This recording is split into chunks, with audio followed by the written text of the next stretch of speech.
একটু একটু করে যেন কালের নিয়মে প্রাচীন দ্বারকানগরীর মতোই অবস্থা হতে চলেছে বর্তমানে দেশের অন্যতম তীর্থস্থান গঙ্গাসাগরের কপিলমুনির মন্দির। প্রশাসনের অবহেলা, অন্যদিকে সমুদ্রের গ্রাসে একটু একটু করে যেন গিলে খাচ্ছে গঙ্গাসাগর মন্দিরের নদী বাঁধকে। সমুদ্র যেন ধীরে ধীরে এগিয়ে এসে আগের 5টি মন্দিরের মতোই এই মন্দিরটিকেও নিজের গভীর জলরাশির মধ্যে নিমজ্জিত করতে চাইছে। কার্যত এই বিষয় নিয়ে অসহায় এলাকার মানুষজন। নিম্নচাপ ও পূর্ণিমার জোড়া ফেলায় ইতিমধ্যেই গঙ্গাসাগরের কপিলমুনি মন্দিরের বিভিন্ন নদীবাঁধে ভাঙন দেখা দিয়েছে। ভেঙে গিয়েছে 1 নম্বর রাস্তা থেকে 5 নম্বর রাস্তা পর্যন্ত যাওয়াতে যোগাযোগকারী রাস্তা। উত্তাল হয়েছে সমুদ্র, যেন সবকিছু নিমেষে শেষ করে দিতে চাইছে। বিশাল বিশাল জলরাশি আছড়ে পড়ছে গঙ্গাসাগরের কপিলমুনি মন্দিরে নদী বাঁধের সামনে। ইতিমধ্যেই পূর্ণিমার কোটাল ও নিম্নচাপের জোড়া ফেলার কারণে কার্যত রুদ্র রূপ ধারণ করেছে সমুদ্র। ব্লক প্রশাসনের পক্ষ থেকে ইতিমধ্যেই সমুদ্র তীরবর্তী এলাকার মানুষজনের নিরাপদে অন্যত্র সরে যাওয়ার জন্য মাইকিং চালানো হয়েছে।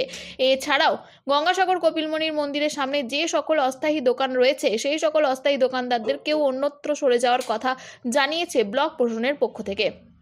সমুদ্রের এই তাণ্ডব লীলায় গঙ্গাসাগরের কপিলমুনি মন্দিরের সামনে সমুদ্রের তীরে থাকা বহু অস্থায়ী দোকান জলের তোড়ে ভেসে গিয়েছে বলে জানা যাচ্ছে।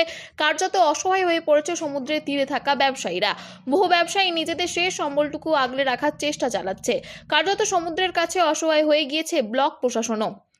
সমুদ্র যেন ক্রমশই রুদ্ররূপ ধারণ করে এগিয়ে আসছে কপিলমুনি মন্দিরের দিকে। এই বিষয়ে এক স্থানীয় ব্যবসায়ী তিনি বলেন, প্রতি বছরই গঙ্গাসাগর মেলার সময় কোটি কোটি টাকা ব্যয় করে গঙ্গাসাগরের নদী বাঁধ মেরামতির কাজ হয়, কিন্তু মেলা মিটে গেলে সেই নদী বাঁধের ওপর আর নজর রাখে না প্রশাসন।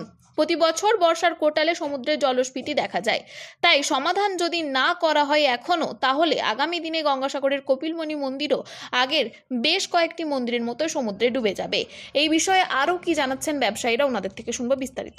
24 আওয়ার্স আরামবাগী রিপোর্ট। বলা হচ্ছে আপনারা প্রত্যেকে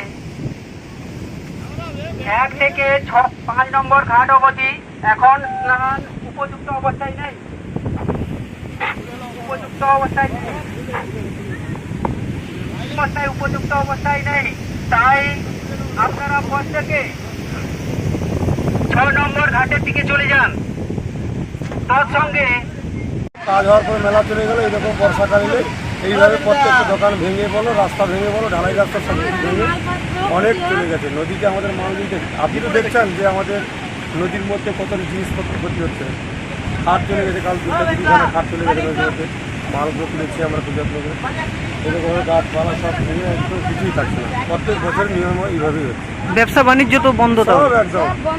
আর 5-6 দিন এইভাবে হচ্ছে। আর যে কটাল এসেছে, এই কটালের যে ভাঙনটা আপনি দেখতে তো পাচ্ছেন, আর বলার আমার কিছু নেই। প্রত্যেকটা দিন আমরা এইভাবে খাট নিয়ে নিয়ে চলছি। কোনো ব্যবসায়ী আমাদের প্রশাসন কি মাইকিং করছে? প্রশাসন মাইকিং করছে, তো মাইকিং করছে, চলে যাও সরে যাও, পেটে পেলাম পেটে চলে যাও, চলে যাচ্ছে না। আর কি করছে? প্রশাসন যেটা বলার কথা সে বলে যাচ্ছে, মাইকিং তো করছেই করছে।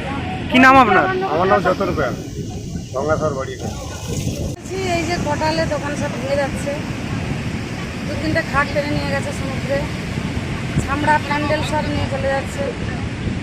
গঙ্গাসাগর মেলার সময় হলে রিপেয়ারিং করে, মাটি মাটি দিয়ে ভরাট করে, আবার কোটাল এলে ভেঙে যায় এরকমই।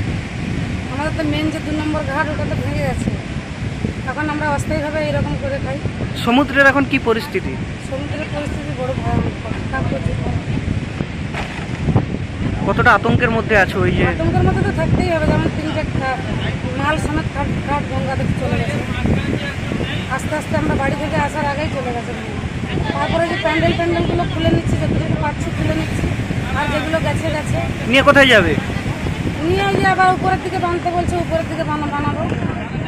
একদিক দিয়ে রাস্তা বানায়, অন্য দিক দিয়ে লোক সব উঠে চলে যায়। যাত্রীরাও তো ভয়ঙ্করভাবে আসে যায় না, ওদেরও তো তেমন স্থায়ীভাবে কোনো ঘাট রয়েছে।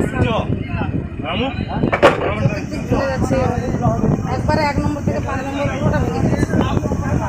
কি নাম আপনার? আমার নাম পুতুল নাই।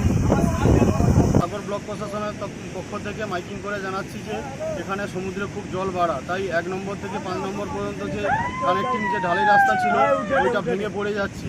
এবং যে দোকানগুলো যে ছিল ওদের সরিয়ে নিতে বলছি, একটু দূরের দিকে গিয়ে বসতে বলছি, যাতে নদীর ধারে ওরা না থাকে। এবং তীর্থযাত্রীদেরও বলছি এখন আমাদের 6 নম্বর স্নানের ঘাটটা খোলা আছে, ওই দিকে গিয়ে নিরাপদে স্নান করার জন্য 1 থেকে 5 বন্ধ আছে, এগুলো ভেঙে যাওয়ার জন্য আমরা তীর্থযাত্রীদের 6-এর দিকে পাঠাচ্ছি এবং সমস্ত দোকানদারদের নদীর ধার থেকে তুলে, কিনারা থেকে তুলে দূরের দিকে সরিয়ে দিচ্ছি। কি নাম আপনার? আমার নাম প্রীতম দাস, সাগর ব্লক প্রশাসনের সিভিল ডিফেন্স।